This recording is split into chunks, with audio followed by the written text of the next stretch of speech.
Alrighty, everyone, welcome to the Pimp Podcast, episode number 15, the number one Pimp Podcast in the world, here inside the beautiful family home. It was actually about to be shot, this video, outside by the pool. However, there's a little bit of a conundrum going on outside. There's a little bit of yard work from everyone in preparation for Christmas time. So instead, it's brought to you by the most pimped out surroundings. I'm taking my socks off. The most pimped out surroundings pretty much ever, which is family Christmas home. What is more pimping than Christmas? Nothing.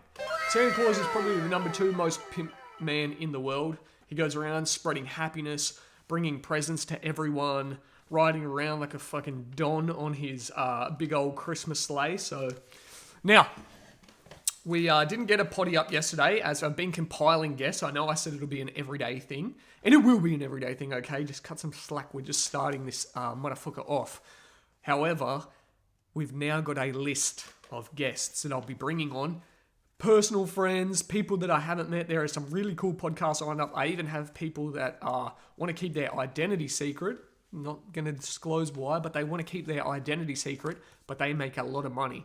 So they will be featured on the podcast, and we'll do Zooms. They'll be wearing balaclavas and no socials or anything like that, but they'll be giving you some juicy tips, so you can look forward to that. Something super, super cool, as well as a whole range of e-commerce experts and everything else. This damn creaky chair.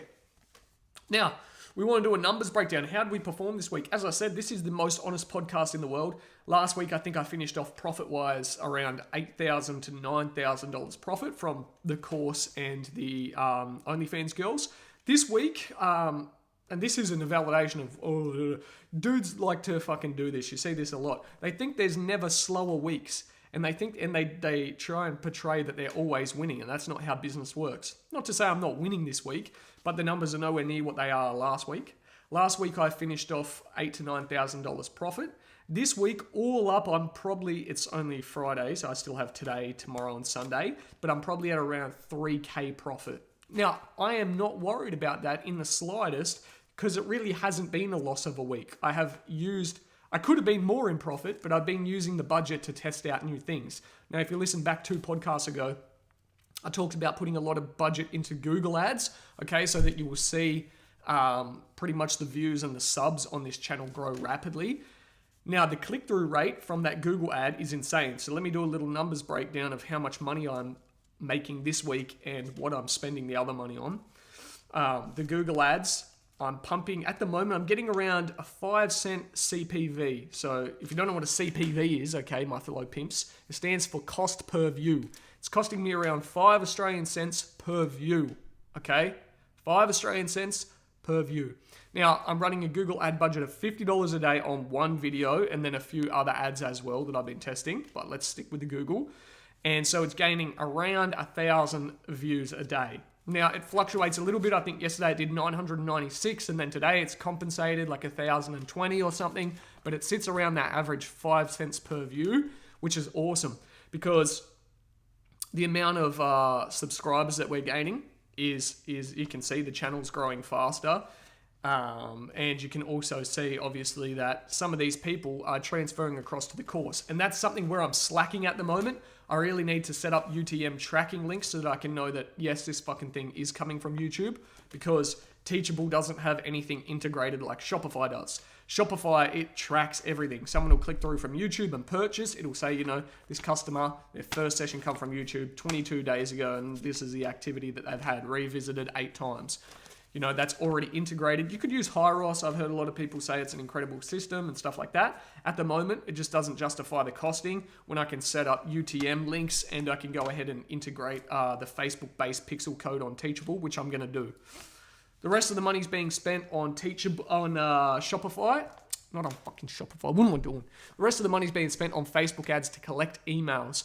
Now, I'm spending $100 a day on one campaign, and that's collecting around, I think, 50 emails-ish. Some days it's collecting a little bit less, it's bouncing, but it's sitting at around $2 an email capture, which is incredible because my email return is about 40 to 1. So every dollar I spend on email, I'm getting 40 back in return. The money from the girls this week, I've made about $2,000 from the girls. all up, 2,000 US, and that's after their split. So 4,000 US in sales, whatever after the fee. It actually works out quite cool. Let me explain to you the conversion rate side of things. So I calculate everything in AUD. However, I sell everything in USD. Now, I also pay GST, okay, on pretty much everything that comes from within Australia. And I pretty much, at the moment, just pay GST on everything, and then that way it leaves me in a constant surplus for GST. On the bigger ticket packages that I sell or sold in the past, because I only focused on USA customers, I didn't have to pay GST. But why is that important? Basically, if I sell my course, say for $99 USD, right, then what I do is when I convert that back to AUD and take the 10% plus the teachable fee, it pretty much equals around $99 AUD profit. So it kind of equals out at the moment. The conversion rates kind of equal out, and that's nice. It's exactly the same with the messaging side of things. I have, OnlyFans take 20%, but then I convert from USD to AUD, so it kind of ends up being the same. So, yeah, the girls have made me around 2k AUD profit this week. The course has made me around 1,000 AUD profit. 10 or so, no, not 10 or so core sales. There's more core sales than that because that factors in ad cost. Now, if you're like, this motherfucker barely knows his numbers, it's because it's changing week to week, and this is a whole new business structure. I need to learn them. I need to become better at them, and that's why I'm happy to pay the money that I'm paying now. A lot of people see it as a loss week to week, but what I'm learning is to understand my numbers a little bit better, and I'm also learning what's working and what's not. Another ad that I'm running is an ad to get girls. I already have a full list now of girls, the emails. I've gone through the applications. We have some absolute bangers. I just signed up Victoria. She's got 350k followers. So I have a heap of fucking banger Instagram accounts lined up with massive social followings. And that'll be awesome for cross promotion, because as all the 10 girls settle in, we'll say, okay, this week everyone's focusing on Victoria's account. Okay, so all 10 girls will promote Victoria's account across their socials. Then it will move to the next girl, then the next girl, then the next girl. And this cross promotion will be massive. It will drive a lot more subscribers between. Some dudes that might not have been interested in her content will be interested in another lady's content, and we will absolutely mop up with that. So that's great. But why am I still running ads for girls? I like to keep a constant list there. In case girls drop out or better opportunities come by, you constantly want to have opportunity there. So the ads that I'm running for girls now are at $100 a day, okay? And I'm getting messages for around $2 to $3 a message. There was an off day in there where it was costing me like $8 a message, but that's just the way the game works with paid ads. That's the numbers breakdown. What are we going to go over for the rest of the podcast today? There's quite a bit to get into. We've gone over the new girls. Obviously, I just explained the new girls during the numbers breakdown. But I also want to mention the ad set that I started testing. And so I split up the ads to find girls 50-50. 50% to target girls from USA, Canada, Australia, these more developed countries. And that's getting cheaper messaging. These other countries are actually getting more expensive messaging, but the girls are a lot more compliant. Now, whether you agree with me or not, it doesn't matter, okay? Whether you're like, oh, this motherfucker's politically correct, this motherfucker's rich, okay? So you can either take lessons from it or not. Girls in Russia, they live in a different sort of culture, okay? They're bred in a culture to be more subservient to men, and all we're doing is taking advantage of this. And I'm not saying that you're going to shortchange these girls or anything like that, because you can actually help them, but they're a lot easier to deal with in terms of get started. I take 50%, sign this contract, this needs to be done today. Yes, sir, yes, sir, yes, sir, yes, sir. They get it done, okay? And when it's a lot easier with that process, it makes it cheaper in the long run, even though the messages cost more. And the value you can bring to these girls is better because you can deliver them results faster. And as well as that, their standard of living over there is completely different. A lot of the ladies in Russia that start up on this package, okay, their average income over there is a lot less than someone living over here. So for them to earn, an extra $500 a week, an extra $1,000 a week, it's a lot of money. These girls that I have on at the moment, okay, like I said, I cut back, had just these set of girls, and I'm still working through the verification process with the other girls, getting the bulk content uploaded. I have nowhere near 10 accounts running yet. Once I have all 10 ladies' accounts running, and then I have the cross promotion going on as well as the email and SMS blasts, we should easily see, $1,000 a day from these girls' accounts each. Easily. Why? Because you're dealing with the niche that is pretty much the boat that drives it for you. It's a self-driving niche. And then on top of that, okay, you have a fucking mastermind, pimp marketing wizard 7. Now, all my girls as well, I'll be sending out custom hoodies, panties, all that sort of stuff to get a whole shit ton of content. A little bit more social proofing for that side of stuff there as well. And that'll also obviously help to push the course. As I said, who else gives you this sort of information free, just like this? This is what I'm doing, this, and this. Now, I hear a lot of people that message me, okay, and recently a lot of people have been saying, hey bro, can I pay for this? Can you still do this? Can you still do this? No, I'm only focusing on this. And this is why 90% of people are failing in business. They chop and change. They have one topic, and then within the space of 3 weeks, they get shiny object syndrome. They focus on something else, or they become lazy, or they become unmotivated. They don't want to do the boring work. Then they think, maybe crypto is for me. Then they think, oh, what about NFTs? NFTs are popping right now. Then they think, what about the metaverse? Whilst I'm not saying to neglect those things, learn how to incorporate them into your industry. Get a select plan. I just made $150.99. Not from OnlyFans, from another business, weirdly enough. But these are all on autopilot. What I'm saying is focus on your one industry until you are a king at it, and then automate it. Okay, and you can work to automate it, but again, I've done that with my other businesses that bring in income, but I waited till I reached a high level of expertise in those businesses before I could do it. This switch to OnlyFans is where my sole purpose will be for the next 12 months. And the quote that sticks with me is, get rich for sure instead of getting rich fast. Don't focus on getting rich fast. And I know $3K a week to people might seem like a lot. To me, that's nothing because I was making $20K a week, $30K a week, okay? Profit. This may seem like a lot to people, but numbers just become numbers at a certain point. And I explain that in pretty much every podcast. My cost of living is around $4,000 a month, AUD. Anything else on top of that, it's just adding, okay? And that is, I'm not living strict on $4,000. I have, all my meals prepared the way I want them prepared. I have everything schmicky-dee. Okay, what else are we talking about today? So targeting Russian girls, that's what the point was between all of this.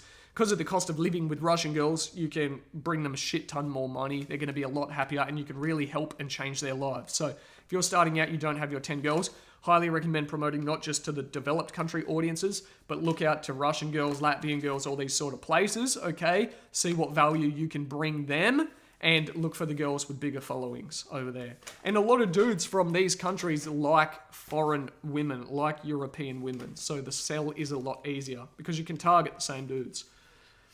They don't have to handle the accounts either. So if language barrier is a little bit there, it doesn't matter. You say to them, look, the reason you're struggling is because you can't really converse with these dudes. Our team handles that. That's another value proposition.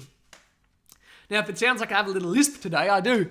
The Invisalign is, I got the new ones in again today. Every Friday I change them over.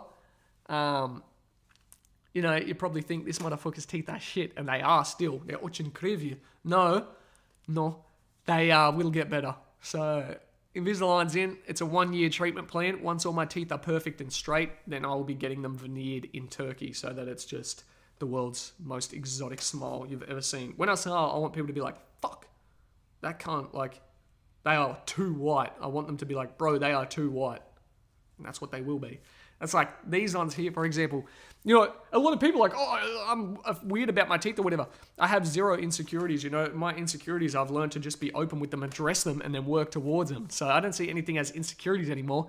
These teeth, for example, this one here, if that's the right one on camera, it's all capped. These are all capped. Because when I was young, I got headbutt by this drunk dude in a fucking street fight. He come up to me, I was maybe 15, and I was kicking a soccer ball around with my friends. And he come up to me, and he was, I really couldn't fight at the time. And he scruffed me by the shirt, and while he was doing it, I thought it'd be a good idea to sneak a nutmeg. If you don't know what that is, it's like where you put the soccer ball through his legs. I did like a trick, and it was all fancy and shit. I thought I was king, and then he fucking headbutt me. And the problem is, I put my chin down, which was the correct thing to do instinctually, because you don't want to get hit in the fucking chin or the nose and be fucked up. So I put my chin down to protect, but I chattered my teeth together, and my teeth all snapped. And then it re-happened again in soccer. I got kicked in the mouth with a football boot, so my teeth are being fucked. There's some extra shit for the podcast today. What else? We're setting up the TikTok ads tonight. I'll be setting up TikTok ads. TikTok ads, as I said, are going to be the absolute course driver magoo. The crazy part about the TikTok ads are not only am I going to push the course to men who want to do OnlyFans management, but I'm also going to target women, because a lot of these women are going to be like, who's this motherfucker? Look me up on Instagram, be like, fuck, I can make serious money with that, and then send messages, and then I've built myself potential for more women to come on board, okay, and be selecting who the best is. Next, we've talked about the cross-promotion strategy already. See, I write these things out not because I want to talk about them in sequential order, but just as little reminders of things that I want to mention, and they're kind of already flowing because that's what I'm working on each day. The podcast as well, this here is the bread and butter. It's something that I'll release every single day. I just work on promoting this out every single day, and this podcast where I'm actually talking to you right now, okay, these are great. These are long-form media. I get to share the thoughts, I get to help people, I get to bring value. More people buy the course from it organically. More people make money on OnlyFans, which then means more referral links for myself. More girls watch this, learn strategies, improve their accounts, reach out, want onboarding, or give me fucking free promo, whatever it is. Now, that's a different cross-promo strategy. Now, you know how I said the girls are going to all promote each other? On top of that, I was thinking about this, and I haven't tested it yet, but I think it would be a great strategy, is run ads, okay, DM-based ads, and say to these girls something along the lines of, do you want your OnlyFans promoted to a 1 million+ audience? And all these girls will be like, yeah. So they message. Now, the girls that have 50K to 100K followings are the only girls that I'll reply to, okay? And then what I'll do is I'll say, okay, I'll build out an engagement group, and basically the exact same strategy. I have them all promote, fucking Claretta's fucking account on fucking Monday, and then fucking Tiff's account on the Tuesday, and then fucking Rebecca's account on the Wednesday, and then fucking Katja's account on the Thursday, okay? It works through. And then it's just an engagement pod like that. And because they all have big followings of 50 to 100,000, we can get 1 million+ reach for each girl's account. And then obviously I can drive them all across to my girls' accounts as well. So one day a week, sneak in one of my girls' accounts, push them there, make serious money, and use them as promotion for myself. Any girls want to earn serious money on OnlyFans? Have them promote the Kingpin. A lot of dudes have been asking me, like, what should I call my company, da-da-da-da, and I look at people and they're like, I'm called #1 OnlyFans Management.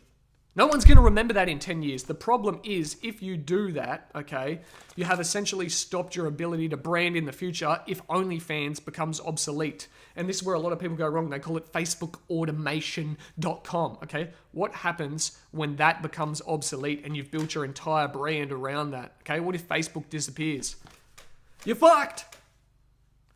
Build on your personal brand. I use myself as #1 online pimp. I promote the Mac life in everything I do. Whether I'm fucking outside kicking a football with kids, the Mac life's out here shredding up kids on a park, okay? Whether I'm talking here on the Pimp podcast, it's the Mac life doing this shit. Everything is pushed to the personal brand, always. Why? Because until the day you die, your personal brand will continue to grow. And then the people who resonate with that will resonate with you on multiple angles. And it will strengthen their relationship. Because if you're just a fucking pimping agency, other than the money you can bring them, they don't really care. But if you're the fucking Mac life and they know you, you're both into jiu-jitsu, you've both been to Malaysia, you chat about this, you both want to get tats next year on your fucking back, you both manage a whole roster of girls, and they think, man, I really connect with this motherfucker. They say, hey, and you say, what's up, my G? Looking good today. Appreciate your message. And they go, holy shit, I resonate with this dude. They're going to not just buy this, but then they might buy your book. They might buy this, and this. And you don't have to know what all your products and services are. Figure out one thing that you can work on, build a skill set, get value with it, and then focus on that. And that's why I recommend the OnlyFans, because it's the easiest boat. It's a never-ending boat. It's an industry that's never going away. It's unlimited money. You only need a small portion. There's a million fucking things. It's fantastic. Now, on top of that, social proof. A lot of these dudes say, yeah, okay, that's fine, but my account has no social proof. I'm a nobody. The easiest way to get social proof is to pay for it. Go pay for press release media. You can do that, okay? Go pay for your press release media. Get articles written up about you. I never recommend buying followers, ever, because bot followers will kill your engagement. Real people know it. It's just seedy all round, okay? And then to top it off, your main people that look at your shit, the way the algorithm works, less of them are going to see it. That is not how you should do it. The way you should get social proof is to run ads to get targeted followers, okay? And if you have high quality content that shows you're a person of value, people are going to resonate. So here's a free little tip for you. I'm going to add this section to the course because it's so good. If you want to get incredible content, when you sign your first 10 girls up, say you already have 10 girls working for you or your first couple, send them all merchandise. Pay for merchandise, hoodies, panties. I already have that shit going out at the moment. Satin gowns, sexy ass lace panties, hoodies. It says the Mac Life, the Mac Mansion all over it, okay?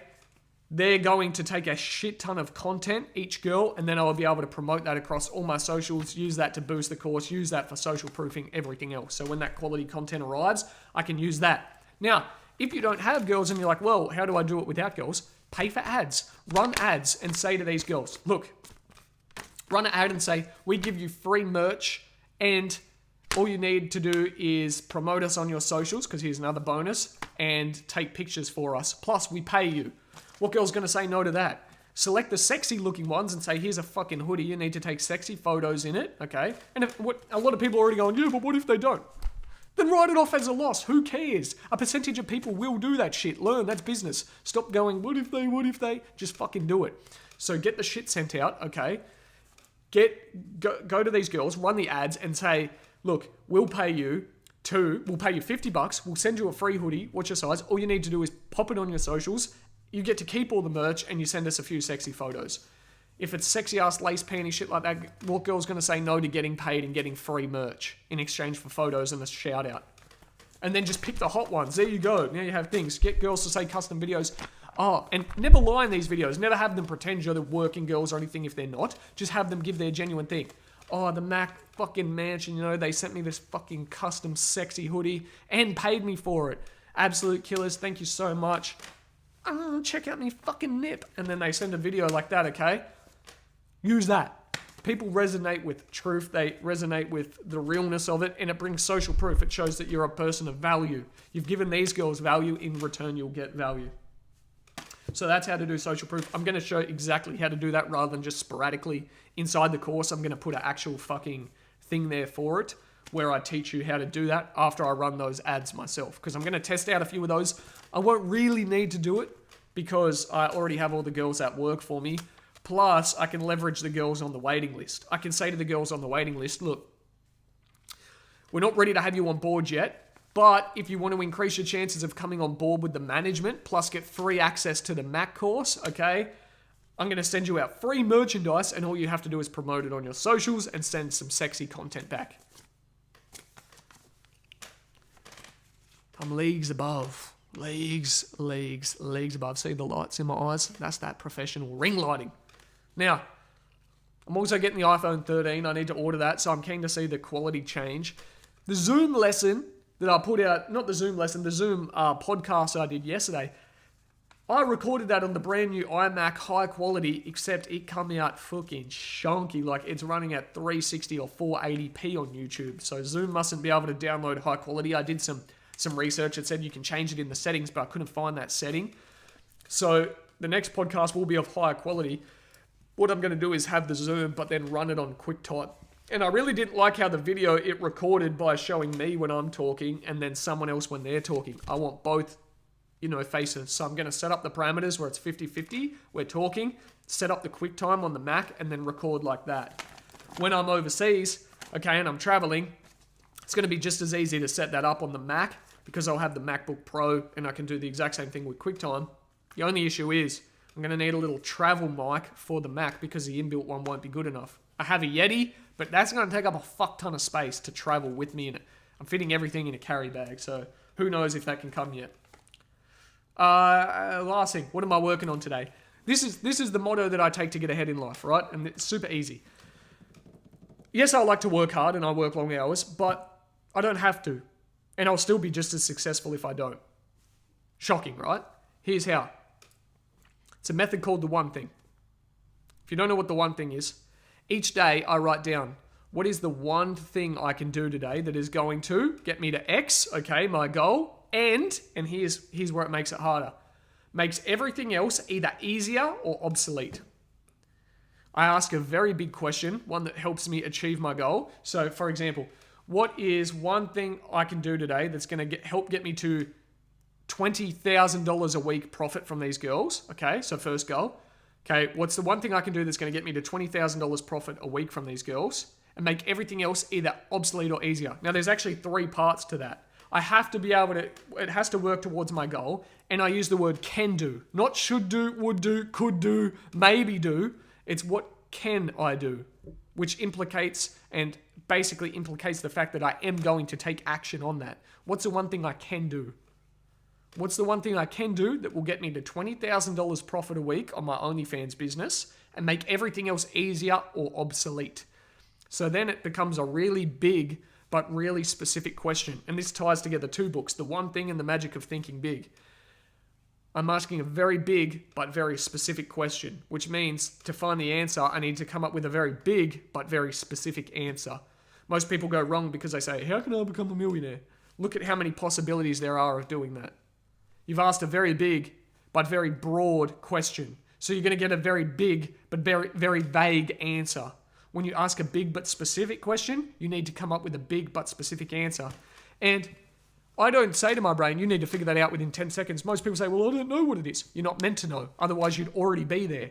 If you don't know, spend the day researching. The majority of my morning is sitting there researching my question, going, how can I work towards that? What is it? What is it? I think on it. I think what my one thing for the day is to come up with the one thing. I've spent whole days, I've spent whole weeks. My one thing this week is to come up with a product or service to work on for my one thing. And then I sit there and I think, and I'm like, fuck, what do I do? Now, that's obviously easier when you're not broke and you have capital behind you, because I could afford to take 5-10 years off, really. With my cost of living, I can take 5 to 10 years off and think on one thing. Is that going to be as profitable as working? No, but I don't really need that. But if I want to take a week to come up with a surefire fucking answer, as I said, get rich for sure instead of getting rich fast, okay, then I'm more than content to do that. My one thing is to sit there and think about what's the one thing that I can do. Now, that's it for today, okay? Sit there, what's your one thing that you can do? Have a think. Write it down. What's the one thing? And make sure that you focus on that last half of the question too, which is what's going to make everything else easier or obsolete. So say, for example, if my TikTok ads were highly scalable and they brought in so many course sales, there's a potential that I wouldn't need to run any ads to find ladies, because the amount of girls that would see those ads, click through and apply, it would make everything else easier. It'd make managing my girls a lot easier because I'd have so many more applications there just by selling more on my course. So there's some little thought process or some answer that I've come to in the last few days, but I still don't feel that's the best. So I'm going to spend more days. So my one thing today that I'm working on is still thinking over that one thing. Easy, okay? Think over that one thing that I need to do. And then the one actionable task that I need to do, okay, that's going to make everything else easier or obsolete, is setting up the tracking pixel for Facebook on Teachable. Why? Because then I don't have to guess and I don't have to think about, oh, are these coming from YouTube? Try and figure out where the traffic source is coming from. It's helping me get towards my goal, and it's making that easier or obsolete. In this case, it makes it obsolete because I can know what traffic is coming from Facebook. And if I'm only running Facebook and TikTok, I know that there's only 2 places the traffic could come from. So anything that's not from Facebook comes from TikTok. Hope you enjoyed the Pimp Podcast. If you did, found some value, hit subscribe, share this fucking thing with friends, get it out there. We're on the path to 100K. And this is the one thing that I thought of. Here, I'll give you a little bonus. The one thing that I thought of for building my YouTube to 100,000 followers and then monetizing it later to make a shit ton of money. What's the one topic that I could just fucking spat with this Invisalign? What's the one topic I could talk about every day, okay, and make everything else easier or obsolete? And then I realized these unedited, straight up podcasts. I can speak off the top. I can bring more value. I can cross promote with people. I can work on my time. I don't have to come up with topic ideas because it's just my thought process. It increases my watch time significantly, and I'm getting more views because I can push content out daily. It took me ages to come up with that one thing, but I got it. So that's the one thing. Get out there and find your one thing. Be a professional pimp. And if you are aspiring to become a professional pimp, pimpress or pimp out your own account, hit subscribe. That's the Husballer wink. I've been working on it. I love you, my followers TikTok.